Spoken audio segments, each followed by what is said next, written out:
প্রশাসনকে বুড়ো আঙ্গুল দেখিয়ে আস্ত সরকারি পুকুর ভরাট করার অভিযোগকে ঘিরে সরগরম বংশীহারির শ্রীরামপুর এলাকায় স্থানীয় বাসিন্দা আব্দুর রাজ্জাক আহমেদের বিরুদ্ধে উঠেছে ওই সরকারি জায়গা দখল করে পুকুর ভরাট করার অভিযোগ। গ্রামবাসীদের অভিযোগ, সরকারি কোনো নিয়ম নীতিকে তোয়াক্কা না করে আব্দুর রাজ্জাক আহমেদ নামে ওই ব্যক্তি পঞ্চায়েতের জায়গা অবৈধভাবে দখল করে পুকুরটি ভরাট করছিল। সেই খবর সংবাদ মাধ্যমে প্রকাশিত হবার পরেই নড়ে চড়ে বসল প্রশাসন।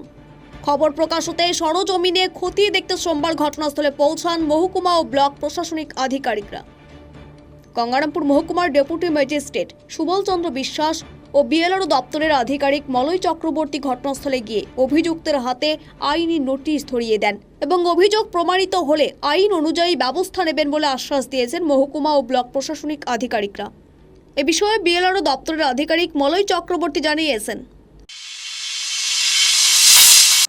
শ্রীরামপুর মৌজায় একটা পুকুর, সরকারি পুকুর, রাস্তা মহাবাড়ি গ্রাম পঞ্চায়েতের নামে রেকর্ড, আর আরেকটি পুরাতন প্রতি শ্রেণীযুক্ত আরেকটি সরকারি জমি, যেটা আব্দুর রাজ্জাক সম্ভবত নাম ভদ্রলোকের, তিনি দখল করেছিলেন এবং পাকা বাউন্ডারি ওয়াল দিয়ে ঘিরছিলেন, যেটা আমাদের নজরে আসার সাথে সাথে আমরা ইন্টারসেপ্ট করি। আমরা আমাদের অ্যাপারেটাস দিয়ে যা ইনকোয়ারি করার পরে দেখে আজকে আমি নিজে ফিজিক্যালি স্পটে গেছিলাম, ভিজিট করে দেখেছি যে আড়াইয়ের রিপোর্ট সত্য, সরকারি জমি পুরোপুরি দখল করা হয়েছে। এটা জিরো টলারেন্স, সরকারি জমি আমরা কোনো রকমভাবে দখল করতে দেবো না। আমরা হায়ার অথরিটিকে জানিয়েছি, এসডিও সাহেব আজকে তার কোর্টের নোটিশ ইস্যু করেছেন, প্যারালালি আমরা পুলিশও বুঝতে চাইছি। ঠিক এ বিষয়ে স্থানীয় বাসিন্দা আব্দুল সমাদ জানিয়েছেন, আজকে আমাদের শ্রীরামপুর গ্রামে যে আমরা যে ইনলিগাল কনস্ট্রাকশনের বিরুদ্ধে যে আর পুকুর ভরাটের বিরুদ্ধে যে মাস পিটিশনটা দিয়েছিলাম ডিএম অফিস এবং এসপি অফিসের মানে বিডিও সাহেব এসডিও সাহেবকে, ওর পরিপ্রেক্ষিতেই আজকে এসডিও সাহেবের ওখান থেকে ডেপুটি ম্যাজিস্ট্রেট সাহেব এবং আমাদের বংশী ব্লকের বিএলআরও সাহেব ওনারা এসেছিলেন।